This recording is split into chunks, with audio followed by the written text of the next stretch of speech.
Good morning and welcome to the House Committee on Environment and Energy. This morning we have with us Representative Odie from Ways and Means to report on a couple of our bills that they've looked at.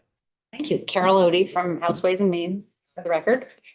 So the first one I'll talk to you about is S305, which is the PUC Commission miscellaneous changes. And we made two changes. So nicely, look at me. Okay. First, we struck out 1232 VSA 3102 in its entirety and put in a new section. So here's how it works. Section 12 is about taxation and finance and the Department of Taxes and the Commissioner of Taxes. And subsection E is all about when the Commissioner of Taxes may disclose otherwise confidential tax information. In current law, there are 22 times that otherwise confidential information may be released. And I'm going to just give you two examples so you see how this fits into Vermont law. To the Vermont Student Assistance Corporation, if necessary to determine eligibility for matching allocations, or to the Department of Vermont Health Access to provide outreach to people without coverage. So this is just another paragraph, and it's going to be 23. And it will say to the Public Utility Commission and the Department of Public Service, provided disclosure relates to the fuel tax and is used for the purpose of auditing compliance with the clean heat standard. And this is language that the Commissioner of Taxes and the PUC worked on together. And last year we did it for a year, but it was in a narrower scope. So this is an even more narrow scope than last year's. So that's the first change. And second is in 30 VSA section 248 CD, we insert the word registrations. And so it says electric and natural gas facilities. This subsection sets fees for registrations and applications under section 248 of this title, instead of just applications, to make it clear. That's it. That's it for section 305. Do members have questions? Makes sense to you, Representative Pat? I had briefly given the committee a heads up that the committee was working along these lines. I understand the more substantive one has to do with the relationship between the tax department and the PUC. And I understand that this language is more specific and better. So I think we should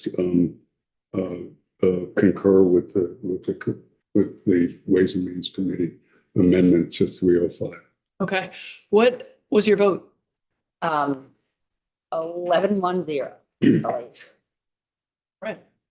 Thank you, Representative Odie. We will confer with the rest of the committee and take a vote on it when we have a few more people here. Okay. The next is S254, which is the rechargeable batteries. And there is no fiscal note. There's no fiscal impact to the revenues of the state. And the committee vote was 11-0-1. And that's it. Great. So you voted to concur with our amendment. Yes. Thank you. Okay. Thanks for joining us this morning. Thank you for having me. But he's so happy in there. You think so? It's not like that in your committee? We'll start screaming as soon as you leave. Right. Thanks. Right. Legislative Council. Why do you not have a copy of that? I do. Oh, you do? Okay. So members, we're going to shift gears to walk through the Senate's proposal of amendment on H687 this morning with Ellen. She did an incredible job doing side-by-side for us of our sections of the bill. Bill has been further amended on the Senate side to include aspects of other bills, which are more in the general housing category. And so that committee will be reviewing those sections more specifically and bringing us their proposals of amendment on their sections. Our task is to walk through with Ellen, understand the changes proposed here and make our any proposed amendments. And that'll have to happen by tomorrow morning. So we're on a short turnaround here and welcome legislative council. And thank you, Ellen, for doing this on the weekend and doing a great job. Tchaikovsky, Office of Legislative Counsel. So I'm here today on H687. On Friday evening, the Senate voted on its version of 687. There were a few floor amendments to it on third reading. So the side-by-side does reflect it. The section by section, some of you may have seen, has the second reading version, and that has not been updated to include the third reading. I can give you the section by section that is updated through my sections based on the floor amendments. But John and Kirby are working on theirs, and so at the very least you can have it this afternoon. But the bill itself does not yet exist. So apologies, but it has to move from the Senate to the editors to me to be posted and sent to the House. And so the Senate has a very specific procedure they follow. So it probably won't be posted until at least tonight, but maybe not even till tomorrow. So what is in the side-by-side that you have in front of you is currently the only existing version of it. But it does go through the changes that were made Friday to our sections. Yes. Yes, I compiled them based on the floor amendments and compiled them into this document. So this is currently the only version of it that exists. And so just for a flag for the sticklers who follow my work, it will be edited. And so there may be some primarily punctuation changes that happen because there are very little editing that can actually happen through the rules, but what gets posted may have some very small, slight differences. And when that happens, I will update this document, but it won't happen until later today. So big picture, what the Senate did. So the Senate got your version of the bill and they made a few big changes and then some small changes. So the big changes, the name of the board is now the LURB. This is the Land Use Review Board. You sent them the Environmental Review Board. Land use reflects the sort of broader context of what they do, particularly now that they'll be doing the land use review of regional plans. And also they've made the board full-time. And there's an appropriation at the very end of the bill for full-time board members. The other thing another big thing they did is that the board will not be hearing appeals. That is not in there. There is a study of appeals in section 11A to study whether or not to move appeals to the board. Then there are a series of exemptions for housing in section 30 something, and we'll get there, that are related to the tier development, the process of developing tiers and interim exemptions until the tiers are stood up. They also then added a whole section on municipal zoning changes that are similar to the work that you did last year in S100. And then finally, they took the bill from being 120 something pages to being 186 pages, 84 pages, because they added some tax provisions and housing provisions that, as the chair mentioned, came from other bills.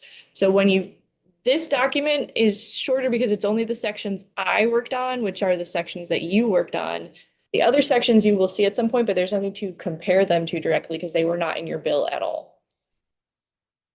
So those are the big changes. They are highlighted in the side-by-side. And so I guess we'll start walking through on page 1. So the first thing they did is they got rid of the session law purpose section. They started working on rewriting it to reflect the fact that this bill is now significantly more broad than it was, but they just decided to not include it at all. The next thing they did was in the statutory purpose section, they did add a direct reference to housing. And so the purpose of the chapter is to protect and conserve the environment and achieve the goals of capability and development plan, chapter 117, and the conservation visions, while supporting equitable access to infrastructure, including housing. So overall, the Senate was really turning this towards a housing bill. So this is language that's being added directly to Act 250, and so that's why it's kind of added, it is included, but they decided to add it sort of as part of infrastructure.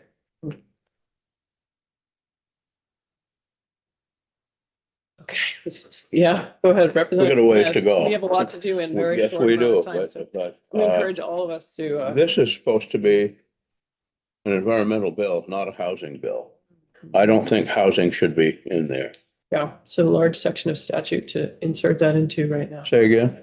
It's a different section of statute to insert that into. Yep, hear you. Okay. That's all I wanted for now. Okay. Thank Yeah. you. Mhm. On that vein, the very last page of this, they did also change the title of this bill Yeah. because they did really change the focus. I think that that's not a secret. It was worked on by the Senate Economic Development Committee to incorporate that because they wanted to include for a housing perspective. And so those are the sections that John and Kirby wrote, but then also some of the municipal zoning changes. And then there's a bunch of Act 250 housing exemptions as well. So housing has been infused into this bill. So, so the next section is on the board. So as I already mentioned on page 2, the name of the board is being changed. The board is currently the Natural Resources Board. You had named it the Environmental Review Board. They have named it the Land Use Review Board. And as I already mentioned, they also struck the ability of the board to hear appeals.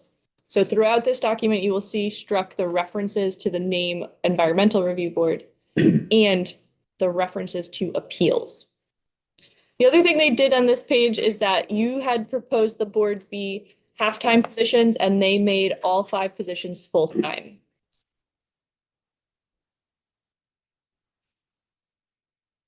Next on page 3, there's highlighted provision, and it really was struck for redundance. I sort of just streamlined a sentence so it was easier to read. So they still would be in accordance with the APA. Yes, because 3 VSA chapter 25 is the APA. Thanks. Yeah. Next on page 4, again, the Environmental Review Board Nominating Committee has been renamed the Land Use Review Board Nominating Committee. And that's the only change in this section, except on page 5, there was a cross-reference changed. I changed it to be a slightly different cross-reference, but it's still referencing the payment of per diem.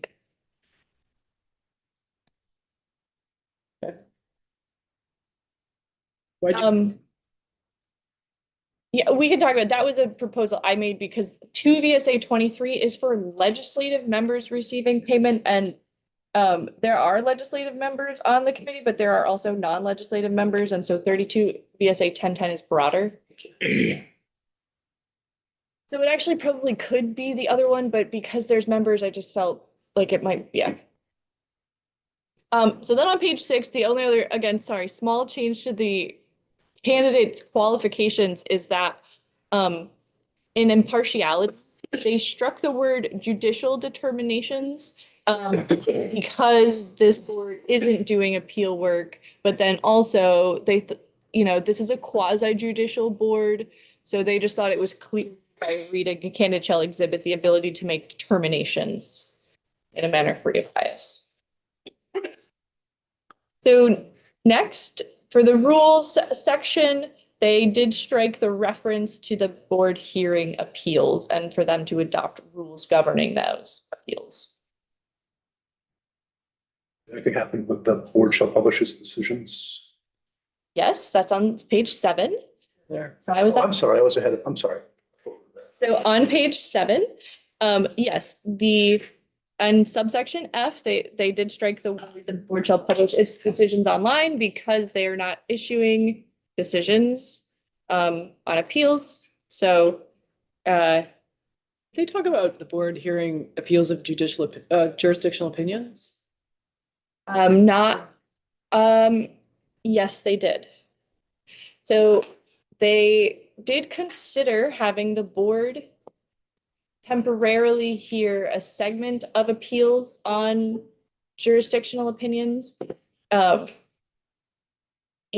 that was actually one of the last things that was discussed, and I do think they sort of ran out of time because, so previously, the board used to hear in the last 15 years, the board had been hearing appeals of reconsiderations of jurisdictional opinions. And there was a statute that gave them that authority, and that statute was repealed by the General Assembly.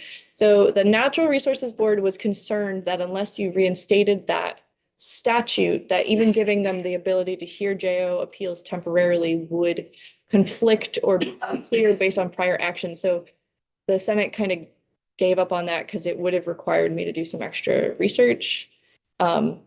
But they were discussing it for the interim, having them hear appeals.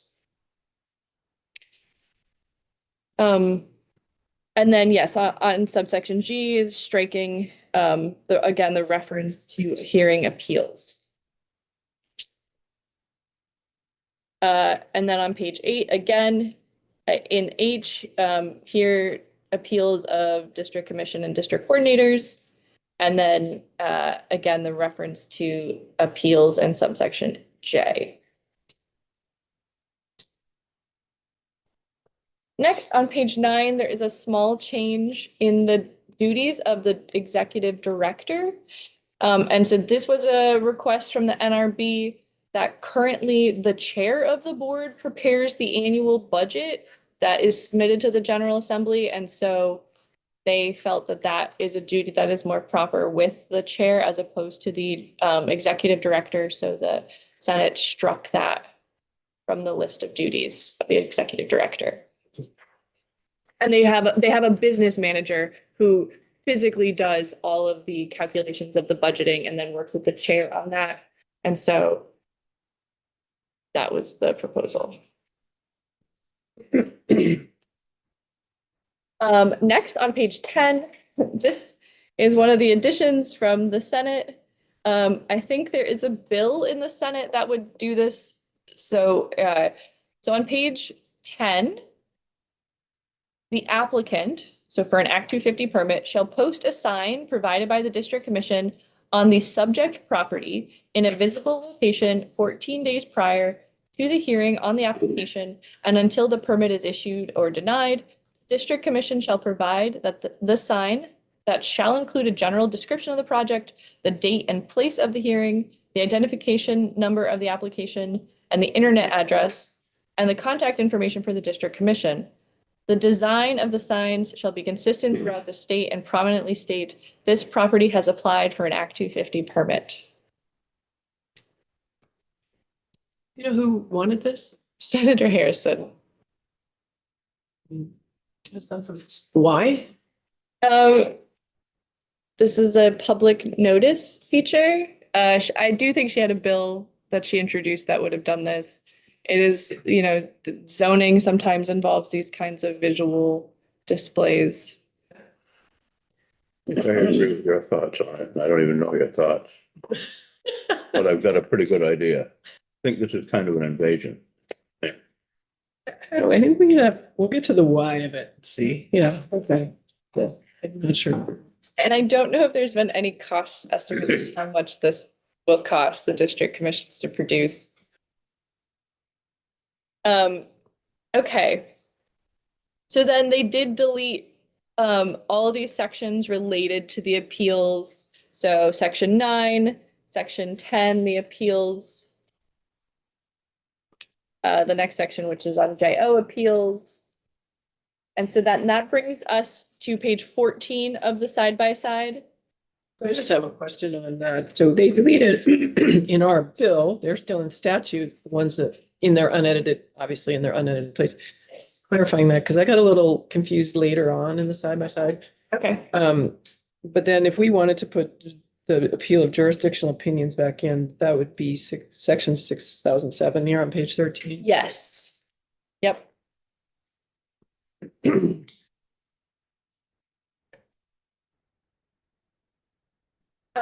So on page 14, in the Senate version, section 8 is actually another amendment from Senator Harrison. This is another, I think she has a bill on this potentially also. So this is on compliance self-certification. So the district commission may require that a person who receives a permit under this chapter report on a regular schedule to the district commission on whether or not the person has complied with and is in compliance with the conditions required in that permit. The report shall be made on a form provided by the board and shall be notarized and contain a self-certification to the truths of the statements. They require on a regular schedule. They may require on a regular schedule is yet to be determined, not annually. This is only if the board, This is when a district, commission says. yeah, so as a permit condition, they can require a regular reporting on if they're in compliance. So I do think the commission has authority to do this already. But this is a clear statement that they do have this authority.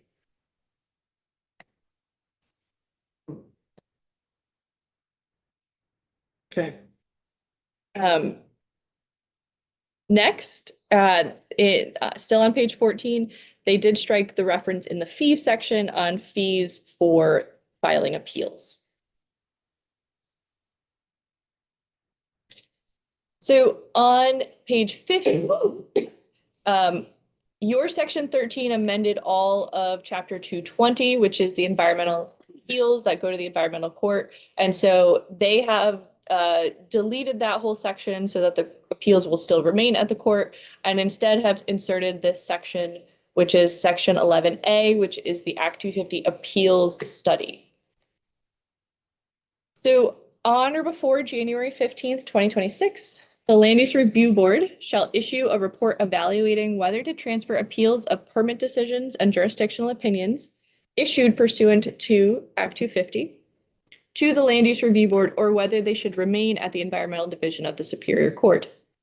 The board shall convene a stakeholder group that at a minimum shall be composed of representatives of environmental interests, attorneys that practice environmental and development law in Vermont, the Vermont League of Cities and Towns, the Vermont Association of Planning and Development Agencies, the Vermont Chamber of Commerce, the Land Access and Opportunity Board, the Office of Racial Equity, the Vermont Association of Realtors, representative of nonprofit housing development interests, a representative of for-profit housing development interests, a representative of commercial development interests, an engineer with experience in development, the Agency of Commerce and Community Development, and the Agency of Natural Resources in preparing the report. The board shall provide notice of the stakeholder meetings on its website, and each meeting shall provide time for public comment.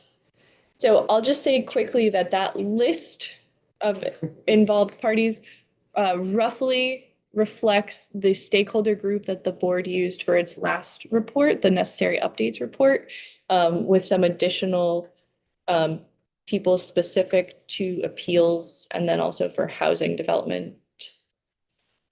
So the report at a minimum shall recommend whether to allow consolidation of appeals at the board or with the Environmental Division of the Superior Court, and how, if transferred to the board, appeals of permit decisions issued under Chapter 117 and the Agency of Natural Resources can be consolidated with Act 250 appeals. So one of the questions the board would have to solve if they take on the appeals is how or if to consolidate with other types of permits, which is something the court has the option to do currently. How to prioritize and expedite the adjudication of appeals to housing projects, including the use of hearing officers to expedite appeals and the setting of timelines for processing of housing appeals. Procedural rules to govern the board's administration of Act 250 and the adjudication of appeals of Act 250 decisions. These rules shall include procedures to create a firewall and eliminate any potential for conflicts with the board managing appeals and issuing permit decisions and jurisdictional opinions. And onto page 16. And other actions the board should take to promote the efficient and effective adjudication of appeals, including any procedural improvements to the Act 250 permitting process and jurisdictional opinion appeals. And the report shall be submitted to the Senate Committees on Economic Development and on Natural Resources and Energy and this committee.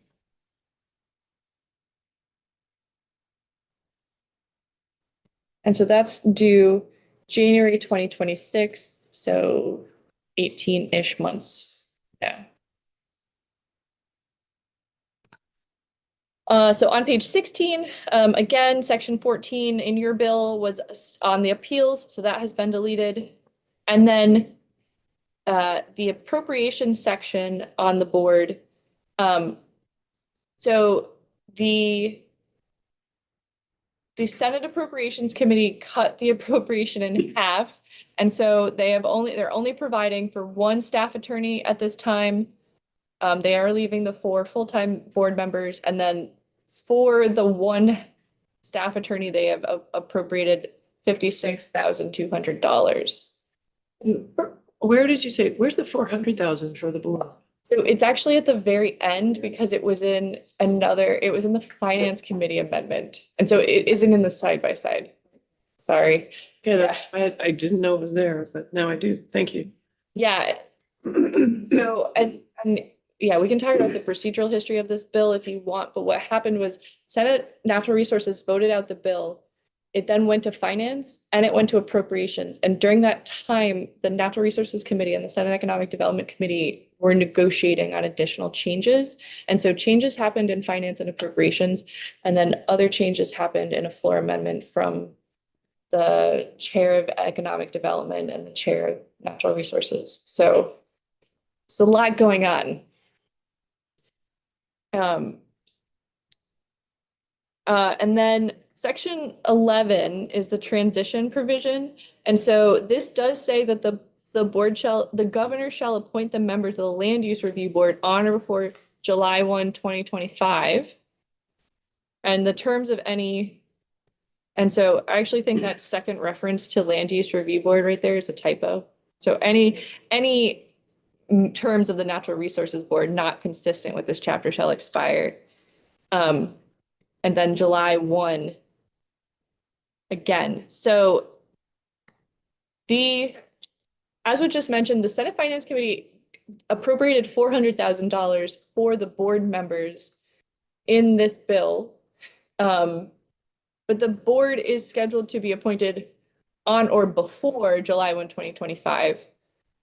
So I think some of the members of Senate Finance actually thought that date was earlier, but I was never asked to change it. They put in half, an expectation that the professional board would be half of this fiscal year. Yes. And this is the date we would change, and we would change it to January 1, 2025. Yeah, I heard January 31st, I heard February. So like, I know that there were discussions about this, but Let's stay on this 5-year schedule that makes sense for it to be January 1. Unless we're gonna make it always February 1, I guess we can do that. too. January 1. Anyways, January 1 works. Yeah. right. And I would just say, I think, the nominating committee is supposed to start work by August. So that really does only give them like 4 months to advertise, interview, and then have the governor make appointments. So We also took testimony that the Cannabis Control Board was stood up that quickly. So And I think did we not put that the board was to convene by July 1? yeah, that's what it, So they actually have 5 months. yeah. They'd be up and running here. No, I'm sorry. I mean, the nominating committee was supposed to start by, July 31st. okay, I want to move that. Well, division. I won July 31. The other references on page 17 to the appeals have been deleted. And then the revision authority. So then, okay, so now those are the sections on the board and appeals. Next is the forest block and habitat connector language. They did not make any changes to that language.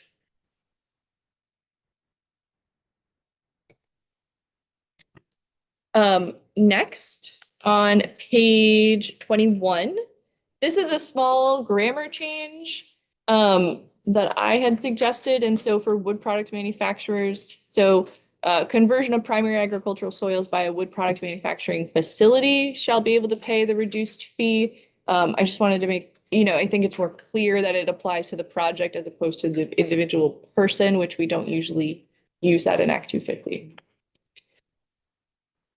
Next is the accessory on-farm business language. They made a couple of small changes to this. So first, they struck the reference to baked in the state to get out of the constitutional issue. And so accessory on-farm businesses are allowed to sell products from any farm, so that is within the state, as well as merchandise and the sale of bread or baked goods of any kind.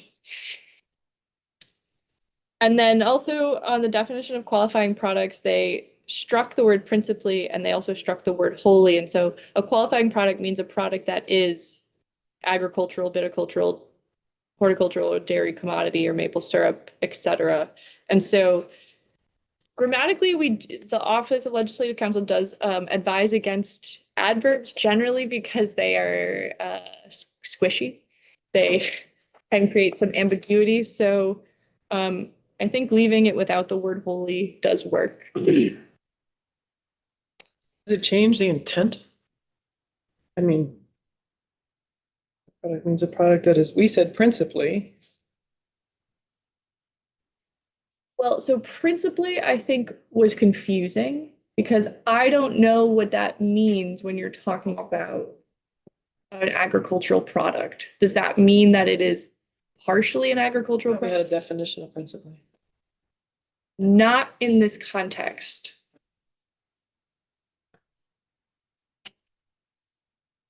Anyway, does it change? Might make it stronger. Yeah, I think it's wrong. Yeah. Okay. Okay. And so they did also keep the exemption for accessory on-farm businesses that was added as a floor amendment to your bill. And then there are next is a couple of small changes to the road rule.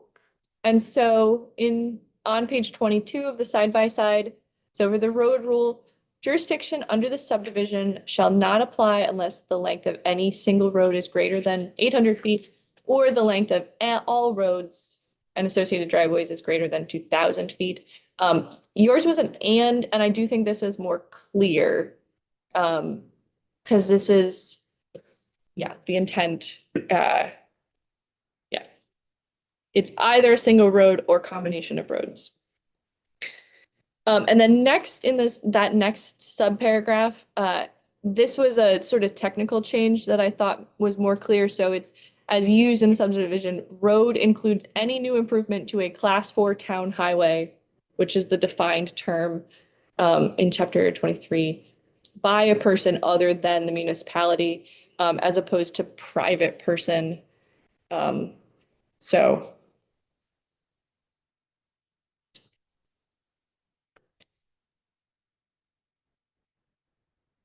then next, and then also in the road rule, they did go back to the individual sort of breaking it down into subparagraphs within it, just for ease of reading. So next on page 23 for the road rulemaking section, they did add that if the NRB adopts rules, because it is a may, that they do so after consulting with stakeholders.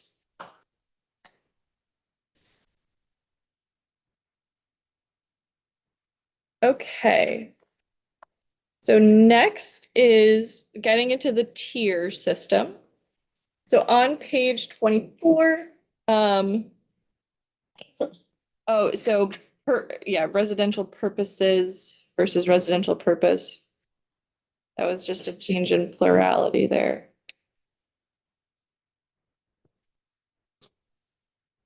And then in the tier 3 definition is where there are changes. So tier 3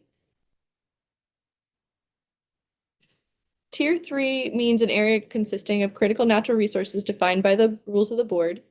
The board's rules shall at a minimum determine whether and how to protect river corridors, headwater streams, habitat connectors of statewide significance, riparian areas, Class A waters, natural communities, and other critical natural resources. Obviously, they had already worked on 213 at this point, and we're really thinking a lot about water. So that's why those have been added. And then next, they made some related changes in the rulemaking provision for tier 3. So the Natural Resources Board, in consultation with the secretary, shall adopt rules to implement the requirements of the tier 3 requirements. It is the intent of the General Assembly that these rules identify critical natural resources for protection. You had that, but this paragraph has been sort of reorganized. So you had that, but it just has been moved. And the board shall. Representative Baumgart. Just a question for you as we go along. Do you want to talk about issues and sections as we go? Raise questions, or do you want to, or do you want to wait and do that, get through this and then do that afterwards? Mhm. Okay. Unless it's clarifying for Ellen. I mean, that you need to understand it better. No, I understand that. I just had it. Yeah. So, okay. So the board shall review the definition of tier 3 area, determine the critical natural resources that shall be included in tier 3. So onto page 25, giving due consideration to river corridors, headwater streams, habitat connectors of statewide significance, riparian areas, Class A waters, natural communities. Recommend any additional critical natural resources that shall be included in the definition, and how to define the boundaries. And so they did spend a lot of time talking about this because whether there should be any kind of buffer areas around these resources came up. Your committee had discussed that early on, but they wanted that to be part of the rule discussion. And then they did add again further down a reference to critical natural resources. So that's the term they wanted to use throughout. So Ellen, I have a question though. So on the previous page under 46, it says the board shall, they're saying, they're giving the authority to the board to promulgate rules that will at a minimum do something.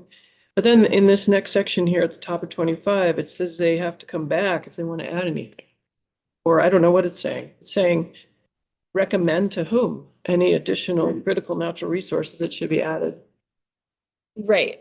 So in the definition in 46, they are to determine whether to protect critical natural resources and how to protect the critical natural resources. And so the intent was to make this as the starting list, but if 213 went into effect as proposed, there may be a determination that permitting program would cover the riparian areas or the river corridors. And so including them in tier 3 may not be necessary.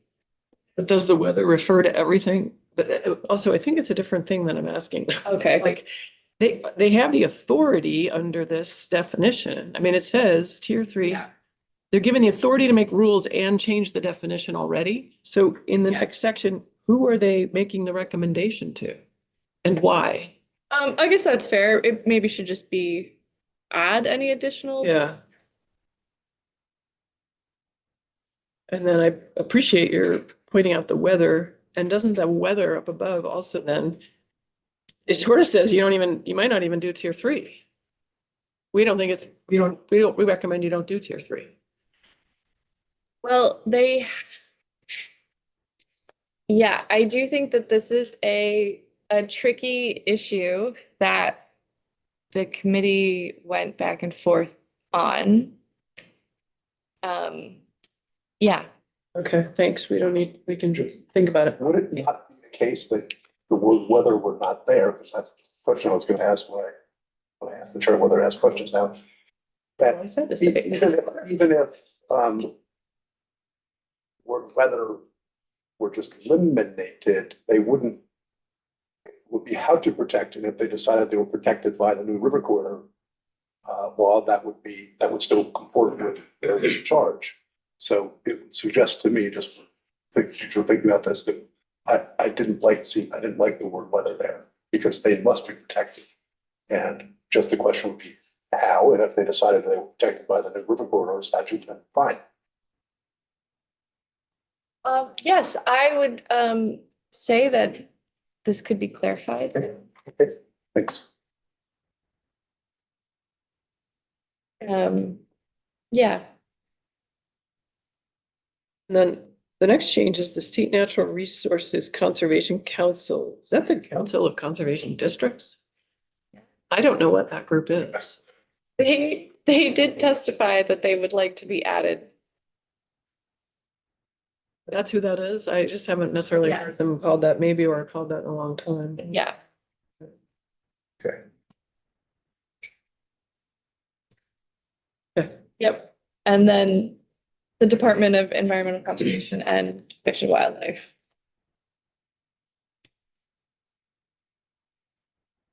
Okay. So the next set of changes makes up, I think, a significant part of the work that the committees did.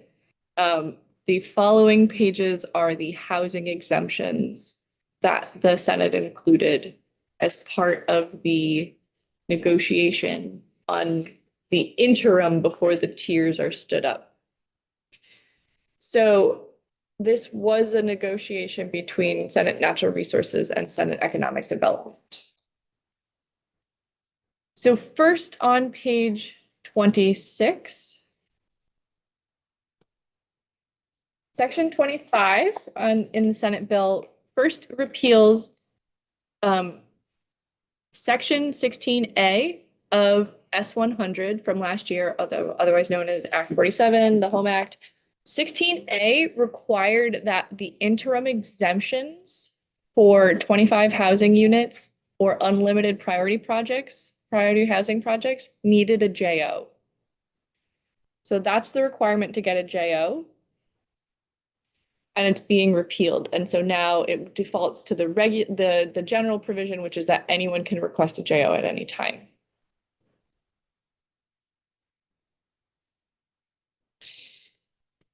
Logic was, Someone has sought to appeal one of the JOs that has been requested for one of the exempt projects. Or I'm aware of one. There may be another, but I mean, okay. and so the Senate, members of the Senate are interested in not having those projects be open to appeal in that way. Yeah, okay. And then the next one? So 19C relates to the provision right below it, which is the utility provision. And so I just moved it so that it was 19C was the session law provision, and so I just moved it into this. And so Section 26 is the exemption that you all created for a sunset, and that would have been with 2026, like the others, I believe. And so until 2026, no permanent amendment is required for retail electric distribution utilities rebuilding of existing distribution lines. So ours was December 31, 2026. Or the existing, I think it was July 2026. And they've now extended that to December 31st, 2030. Is that the Green Mountain Power request? I think it was related to that, yeah. I don't recall there being any specific testimony on how this was determined.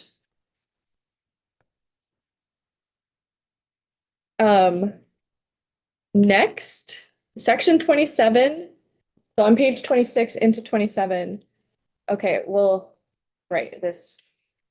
So this is actually on tier 1B.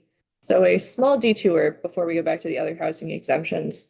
So they've changed the definition of the requirements for tier 1B. So what they've done on the bottom of page 26 and 27 is that to obtain tier 1B status, the Regional Planning Commission shall demonstrate to the board that the municipalities with tier 1B areas meet the requirements for village areas in 4348A 12C, which are in your bill in that section. So a municipality may have multiple non-contiguous areas receive tier 1B. And then they've also added a municipality that is eligible for tier 1B status may formally request of the board that they be excluded from tier 1B status. So this is an opt-out of tier 1B if the municipality has elected by ordinance adopted under 24 BSA chapter 59. If a municipality seeks to be excluded from tier 1B, it shall lose any center or neighborhood designations and be eligible for future and be ineligible for future designations until it seeks tier 1B status. So they would be ineligible across their whole town? Or Yes. even if they had a downtown? Yes. And I'm sorry, what is adding the 4 village areas?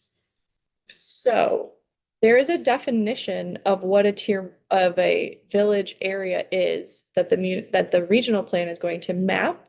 And those are different than what you had included as what a tier 1B area needs. So that this is like really sort of streamlining it to if it is a village area, Already. if it was a designated village center, that automatically qualifies. And if the regional plan maps it as a village area, that is an automatically a tier 1B area. And so we can look at those qualifications, but you had having it mapped for tier 1B, having a duly adopted and approved plan and planning process, permanent zoning, excluded from the flood hazard area, and has water supply, wastewater, soils, and then municipal staff. And so not all of those things are required to have a village area. Remind us what are. So we can turn to that page. And I will say that I do think there is a, let's see if I can. It's on page.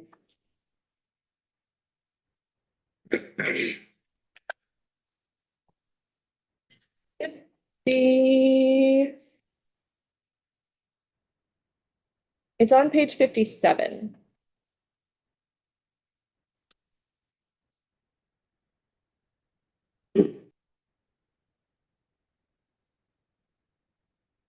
So on page 57, village area. So traditional settlement area or proposed new settlement area, cohesive mix of residential, civic. So they include existing village center designations and similar areas statewide, but this area is larger than the village center designation. And they shall meet the following criteria. Municipality has adopted an approved plan. So you did have that in your definition. The municipality has adopted bylaws. So you had included that. And then flood hazard and accepting the flood hazard areas or adopted those. So you did have that. And then has either municipal water or wastewater. And if no public water is available, they must have soils adequate for disposal. So that's pretty close to what you had. And then also the area has opportunity for infill development or new development where they can grow and be flood resilient. So you're missing the staff component, which they did talk a lot about. The other thing I do want to flag, Where's our staff component? Sorry. that's the last requirement you had, which is F. I think, Page 27. I see. Okay, yeah. Okay, your next thing. And then the other thing I did want to point out, which they did not discuss directly, but I am confused about, is that you do have this requirement, both the House and the Senate version has the requirement for permanent zoning and subdivision bylaws. But now that they've added this specific cross-reference to village centers, it automatically includes designated village centers, which do not require. And so I don't quite know how that will be reconciled. It seems like the old village centers will that didn't have zoning would get grandfathered into tier one, but then newly designated areas would need to. And talk about that discrepancy. No.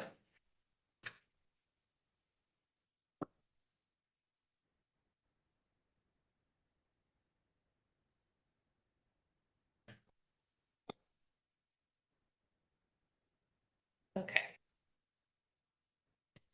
So, back to page, 27. Oh, and then I'll just say the other flag is, I don't know if there is a substantive difference between their sort of wastewater provision. I'm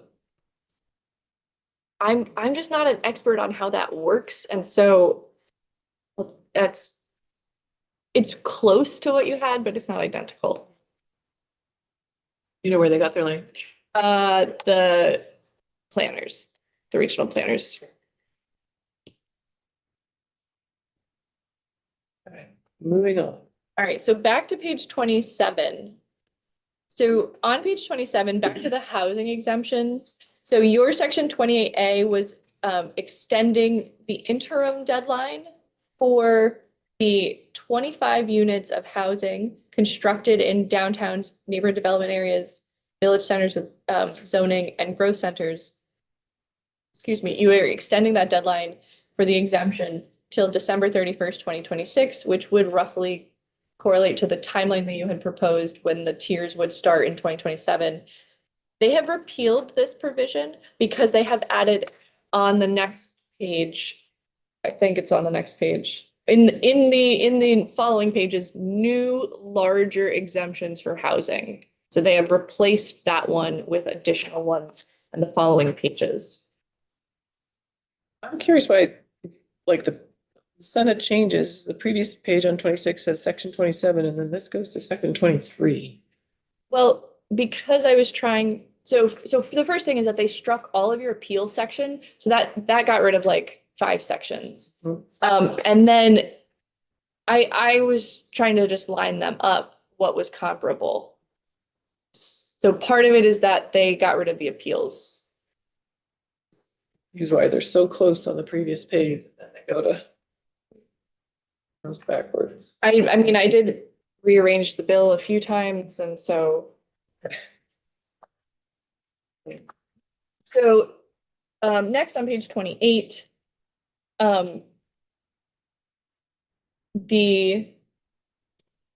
okay, so for also one of last year's sunset provisions. So there's unlimited construction of priority housing projects within downtowns, neighborhood development areas, or growth centers. And you had extended that to December 31st, 2026. They have extended that to July 1, 2028. And they have also added additional language. So it's within the downtown NDA or growth center, or within 1/2 mile around such designated center. For purposes of this subdivision, in order for a parcel to qualify for the exemption, at least 51% of the parcel shall be located within 1/2 mile of the designated center boundary. If the 1/2 mile around the designated center extends into an adjacent municipality, which is possible in actually a number of towns, the legislative body of the adjacent municipality may inform the board that it does not want the exemption to extend into that area. So this language has been added in a few other additional exemptions that we will get to, but I do just want to point out this language is necessary because designated centers are mapped areas that have been mapped along parcel boundaries. But this is adding a 1/2 mile around a designated center boundary, which will not follow other parcel boundaries and will extend partially within a number of different sized parcels. And so the question came up, well, how do you determine if a parcel falls within that 1/2 mile radius? And so they decided that if at least 51% of a parcel fell within it, they could qualify for the exemption. So this is, yeah, kind of, we don't even know if these areas have water and sewer or if they're a planned growth area by the communities. Did they take testimony from communities on this? No, and there were not any maps initially. Senator Bray handmade some maps.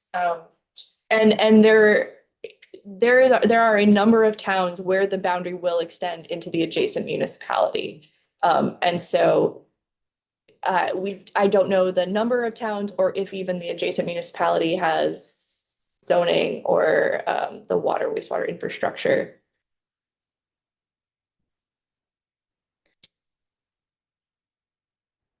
So, right, and so, and I'll just say, this language is necessary for this provision as well as the others that use the radius, because if there is any ambiguity around whether or not a project falls into these areas, there will be a lawsuit to figure that out. And so the more clarity you can provide in the statute to figure these things out, the better. Otherwise, this will probably get litigated. Meanwhile, we set up the process of mapping of our growth areas through future land use maps. Yeah, okay. Okay, so next on page 28, in the tier 1A area. Oh, so sorry, we're jumping back now to the definition of tier 1A area. So they have made a few changes to this. Actually, they made quite a few changes to this. So they have added that a municipality may apply for multiple non-contiguous areas to receive tier 1A area status, and applications may be submitted at different times.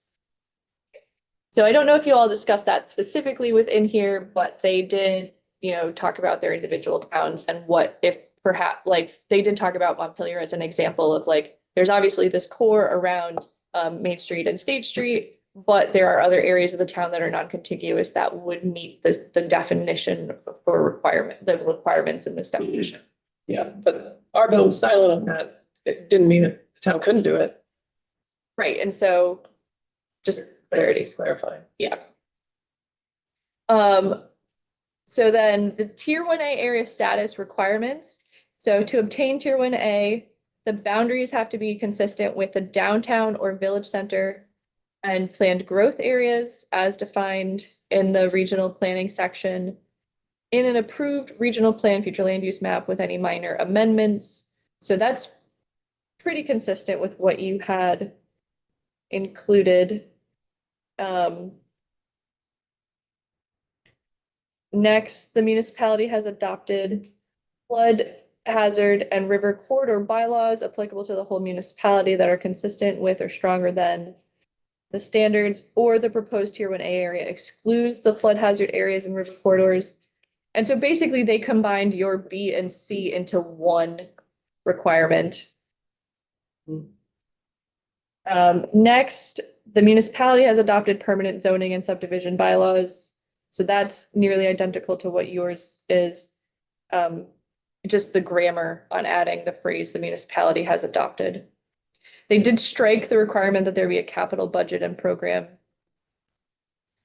And then they did rewrite the requirements for the other types of bylaws required.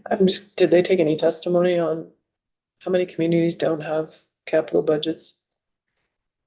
I don't think so. I don't know.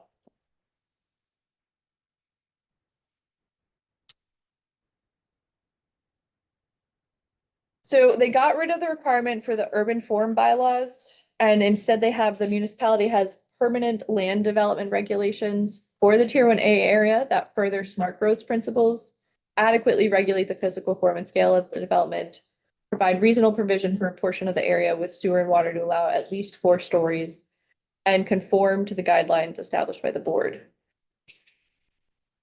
Then they said the tier 1A area is compatible with the character of adjacent National Register historic districts, national or state register historic sites, and other significant cultural or natural resources identified by local or state government. So that replaces your historic preservation bylaws section. And then to the extent they are not covered under state permits, the municipality has identified and planned for the maintenance of significant natural communities, rare, threatened, and endangered species located or excluded those areas from the tier 1A area. And that replaces your requirement for an wildlife habitat bylaw.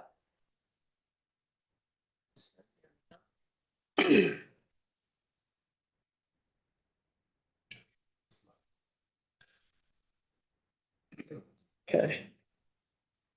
Next, so there, public water and wastewater systems or planned improvements have the capacity to support additional development within the Tier 1A area. So they shortened that and then I guess they primarily added the phrase or planned improvements.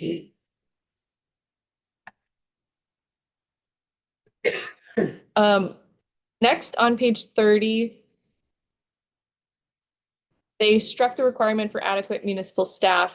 They also struck the applicable or the regional plan, but I think it's actually embedded higher up in the statute. So it is still a requirement that regional plan has to be approved. Kind of like for us to go back to that notion of planned improvements, that could be next 30 years. So we said to on page 29, go back and talk about that.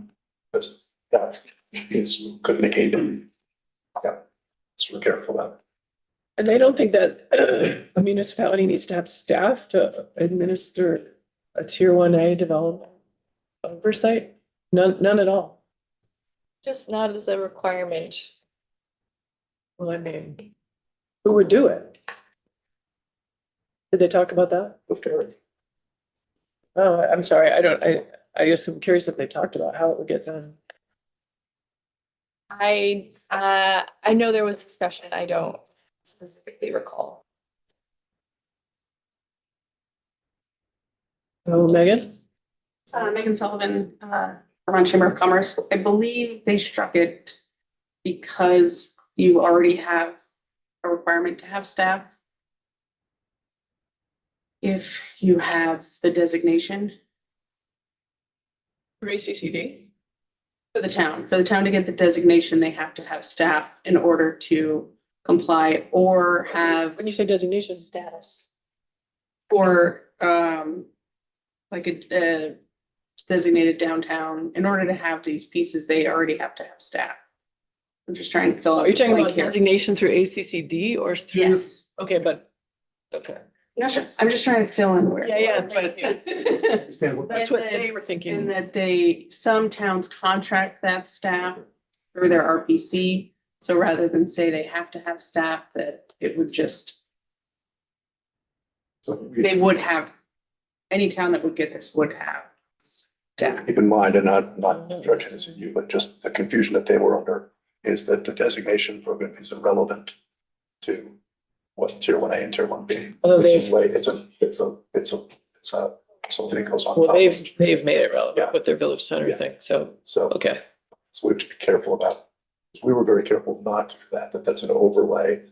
And this process comes only through the regional commission mapping, Right. not getting confused with what's happening with ACCD. So Representative Stebbins? Well, also, I mean, I think the concept behind Tier 1A was really that the local staff would essentially be doing a full Act 250 process when it was triggered. So I don't know how you ask someone who's on contract with an RPC to do that across the state. I mean, the whole concept of having a unified approach that is clear and consistent across the state.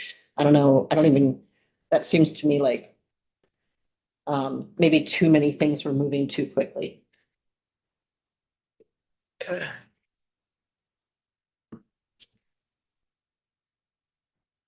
Okay. A couple of other small changes in this section. Still on page 30, grammatically, the editors thought that it was confusing to say meeting at least 30 days and 15 days. So it just says shall publish notice of the meeting 30 days and then 15 days.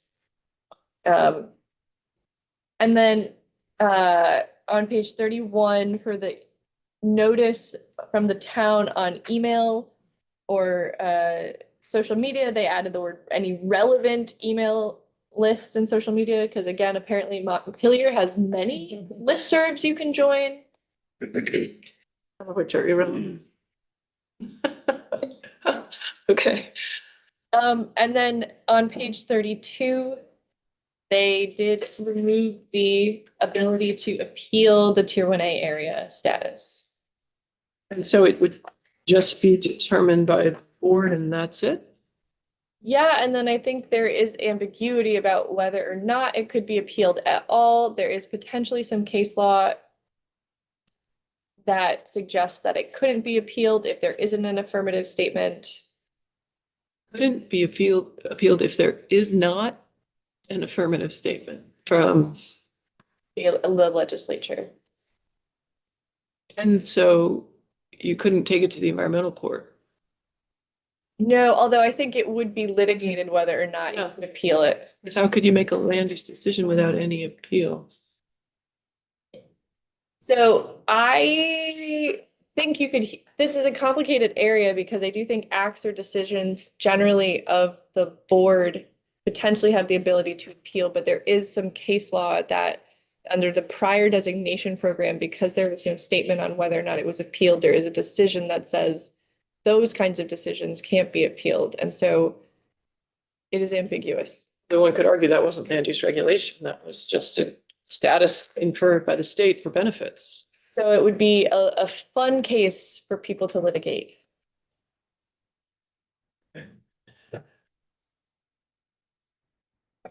All right, next. No changes in section 31. And then on page 33 into 34 is when we get back to the other housing exemptions that have been added.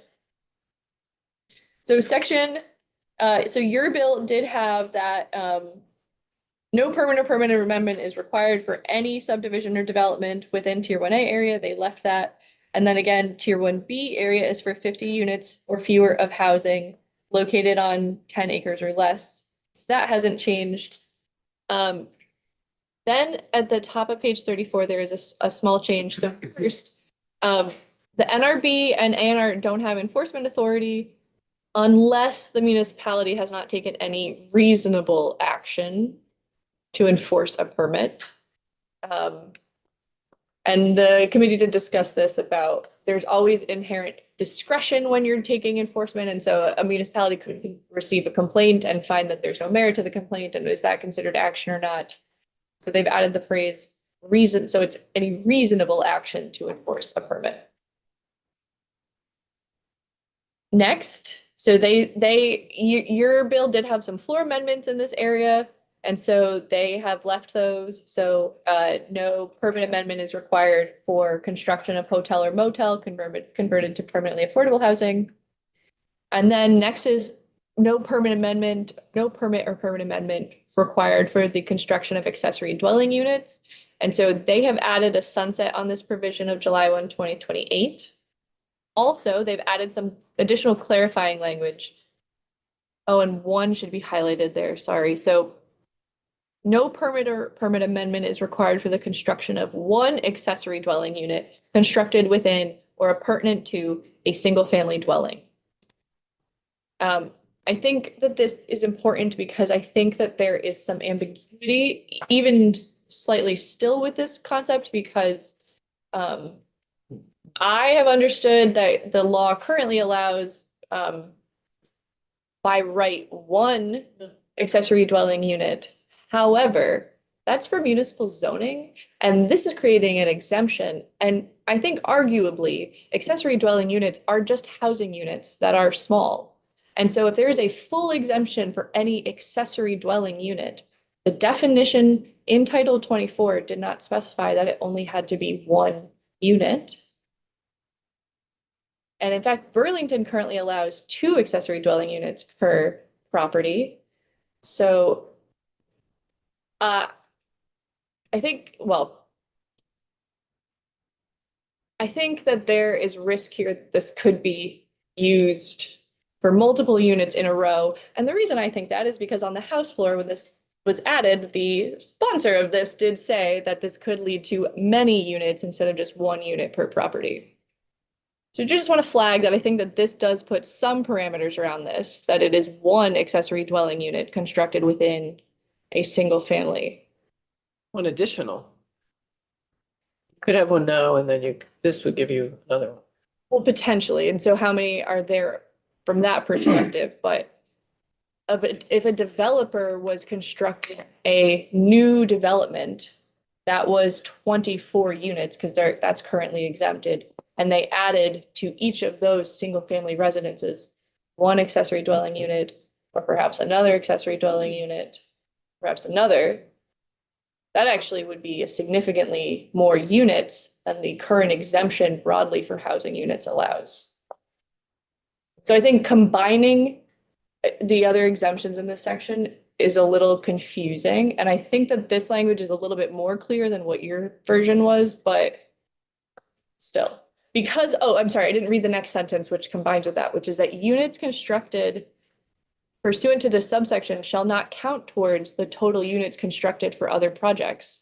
So it's a separate count.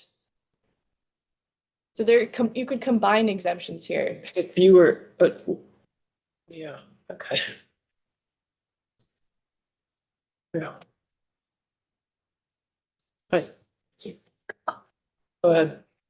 You tell me what, this section 31 should be a housing bill, and I'm still stuck on that. And I don't think anybody's going to be able to change my mind about it. It's not an environmental bill. Did General Affairs look at this at all and make any determinations? So yeah, this is the sort of land use section of this bill, which does include some housing, and that is our area of jurisdiction. The whole second half of this bill is something they're looking at, hopefully right now. That will be more of what we consider the housing world regulations. This is related to land use, and that's our area of jurisdiction. Talk a little bit more about that, what you just said at the end. So there is a definition of accessory dwelling unit that is added further down this page, but an accessory dwelling unit is just a house. If it's constructed separate, if it's not constructed within the house, it's it can be a tiny house, or it can be a garage apartment up to 30% or 900 square feet. So it is just a smaller house on a property. And so if there's already a housing exemption that sets how many units can be exempt per project, a developer can then just say, well, I'm going to add accessory dwelling units to all of those units and effectively double my units that are exempt from Act Those 250. units would have to stay on the same parcel, Yes, the ADU and the main unit. yes. So they'd have to mark, I mean, that's pretty, right, particular. Yeah. And there is the requirement that it be an owner occupied lot still, but for a new housing development is where that this, I think, could lead to basically doubling the amount of housing units that's exempt.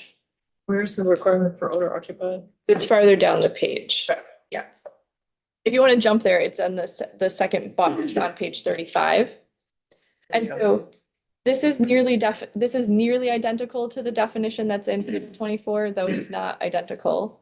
And so it is still a distinct unit, clearly subordinate to a single family dwelling, owner occupied lot with facilities for independent living, sleeping, food preparation, sanitation. So it doesn't exceed 30% of the habitable floor area or 900 square feet, whichever is greater, and located within or pertinent to the single family dwelling, whether the dwelling is existing or new construction. And so the only thing that has changed is from the Title 24 definition is that in Title 24, there is a requirement that there be sufficient wastewater capacity. And so there was an interesting discussion about whether or not that could be done in a jurisdictional opinion, because that is actually effectively criterion 2 or 3 in Act 250. And so that would be like akin to having an exemption, but then still requiring partial review to meet a criterion. And so they struck that requirement. So, because they thought it would cause confusion for the district coordinator or whoever was making a determination about whether these things were exempt. Would these have a JO if they've exempted them from, if they're in the Well, they may, areas, they've just taken the requirement for a JO out? yeah. So it's clear this language then adheres only to single family dwellings. Yes. So if it were a complex in a number of units in one building, it wouldn't adhere. Correct. Couldn't do that. And even with a duplex, it doesn't adhere. Right? Correct. Yeah, okay, so it's a, so, okay. So even if it was a subdivision of 20 units, each one could have that, which was your, okay, okay. Okay, So back up on page 34, subsection CC. So this is adding a sunset on the conversion of a commercial structure to 29 or fewer units of housing. And so that's July 1, 2028. And then starts the negotiated housing exemptions. So these are the interim housing exemptions in DD. So notwithstanding any other provision of law to the contrary, until July 1, 2028, no permit or permit amendment is required for the construction of housing units with such as cooperatives, condos, dwellings, or mobile homes with 75 or fewer units constructed or maintained on a tract or tracts of land located entirely within a designated new town center, designated growth center, or designated neighborhood development area. Housing units constructed pursuant to this subdivision shall not count toward the total units constructed in other areas. This exemption shall not apply to areas within mapped corridors and floodplains. So next, again, for housing units until July 1, 2028, 50 units or fewer constructed on a tract or tracts of land of 10 acres or less, located entirely within a designated village center with permanent zoning and subdivision bylaws, or within 1/4 mile of its boundary. Or, onto page 35, areas of a municipality that are within a census designated urbanized area with over 50,000 residents and within 1/4 mile of a transit route. So I'll stop there quickly. So urbanized area used to be a definition under the US Census. It is defined as an area with 50,000 people or more. There is only one area, such area in Vermont. It is Chittenden County. And I don't have the map in front of me, but it is 7 or so towns that fit within the urbanized area with 50,000 residents or more. So it is an area that was mapped in the 2010 census. They did not do one for the 2020 census because the US Census Bureau does not use that definition anymore. Do you know what they use? They actually went back to just urban areas, and then that's more than 5,000 people, and they categorize urban areas with more than 5,000 people, 10,000 people. Like they do have sort of a scale, but they went away from this distinction of urbanized area, which was the largest areas. Yeah, so some interesting terms in this section. And then the other thing that's happening here is that within 1/4 mile of a transit route in those areas. And so there was not a definition of transit route. So there is one that has been created at the bottom of this page. Okay, Representative Sibilia. So the designated urbanized area, is there a definition that's been added here as well? No. So what does it mean? So it's a census designated. So as designated by the US Census. It would be the 2010 census, because we don't have it for 2020. Well, that is an interesting question. No way. Did it go away then? I could not find a map from 2020, and so I think it's an interesting question. I don't know. But either way, it is still just Chittenden County. And so it's areas of a municipality that are within a census designated areas of a municipality that are within a census designated urbanized area. And so you said urbanized area was defined as Chittenden County?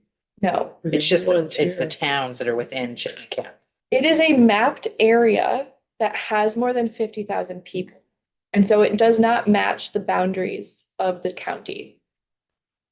I see. Okay. And it was 2010. Yes. So I don't know if anyone has mapped 2020. I found, I spent a Saturday night mapping, by the way. Because I did not know the answer to this question and there was no testimony presenting the maps initially. I think there is a map now that has been provided by the RPC for Chittenden County. I don't know if it was formally submitted, but I think Charlie probably put something together. Representative Logan. Thank you. So, did anyone suggest, to just use the HUD? Does it appear, designated, urban area? I don't know how or why this language came about fully. It was handed to me. And I did point out that there was no previous definition of transit route, so it came up with one at the bottom of the page. So transit route at the bottom of page 35 means a route or network of routes on which a public transit service as defined in 5088 operates a regular schedule. And so there are criteria that are in that statute for what a public transit service is, but it's primarily bus routes.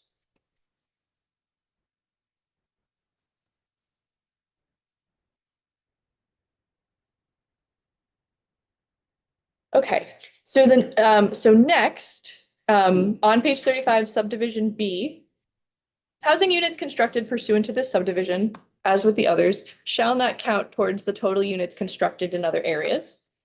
This exemption shall not apply to areas within mapped river corridors and floodplains. For purposes of the subdivision, in order for a parcel to qualify for the exemption, at least 51% of the parcel shall be located within 1/4 mile of the designated village center boundary or the center line of the transit route, because that's the other thing. The width of these routes isn't specifically defined. If the 1/4 mile extends into an adjacent municipality, the legislative body of the adjacent municipality may inform the board that it does not want the exemption to extend into that area.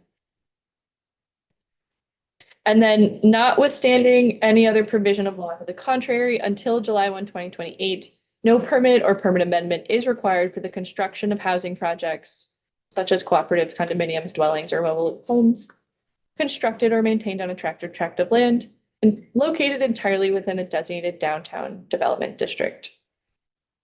Housing units do not construct towards other totals, and the areas, the exemption shall not apply to areas within mapped river corridors and floodplains.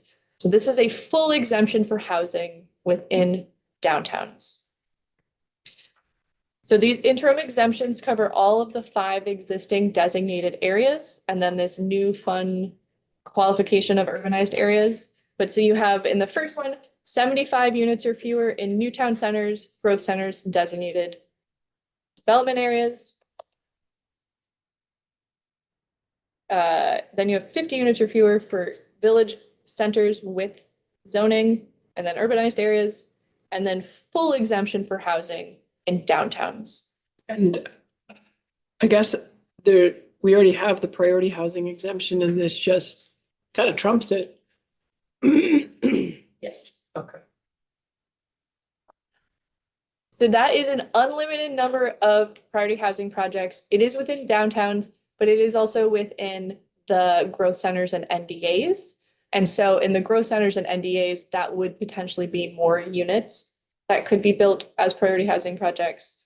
Because as priority housing.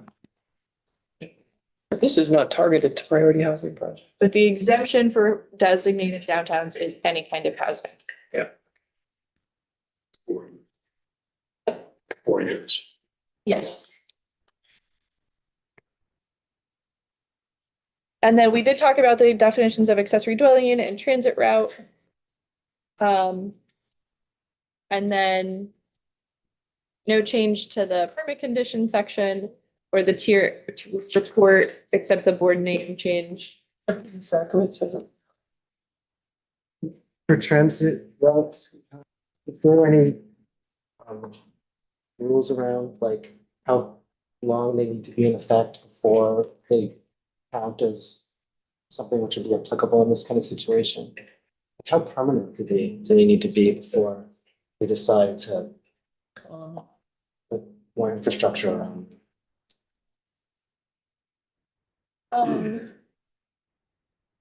So they did not discuss that at all. I took the definition from 5088, which says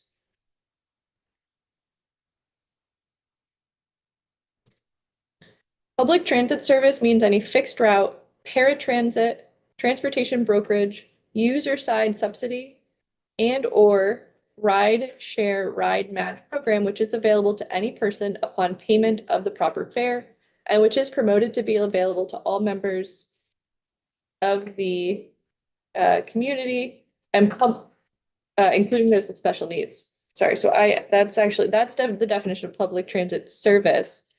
Public transit system means transportation authority as provided by in 24 VSA chapter 801, a transit authority or transit district as provided in chapter 127 of title 24, any municipal transit system or non-profit public transit system, a local chapter of the American National Red Cross created by Congress that provides public transit, or an intercity bus carrier. So I don't know if any of those things, I think that you have to go through a designation process under two of those, so I don't know. But as far as like temporary, there hasn't been any discussion of how that works. I hate to do this also. Are you satisfied? For now, follow up. I guess I want to go, sorry, back to page 34. They put time boundaries on a number of those exemptions, but not the hotel one. Did they talk about it? Hotel motel. Yeah. There's no time limit there. Yeah, I think that Senate Economic Development is very interested in that provision specifically. Did not want to be, I mean, I think Senate Economic Development didn't want BB or CC to have time limits anyways, but there was a negotiation. And so without a limit, that will just kind of go on forever. Any motel that, yeah. All right. I'd like to take a 5-minute break actually, and come back, but I also need the committee to consider, we have to get through this walkthrough. And so I'm going to suggest we work into lunch fairly significantly. And then we're going to have to either come back after the floor or if we can come back during the floor, but we have to get through this. I do think we are more than halfway. That is like the bulk of the changes. All right, so 5 minutes.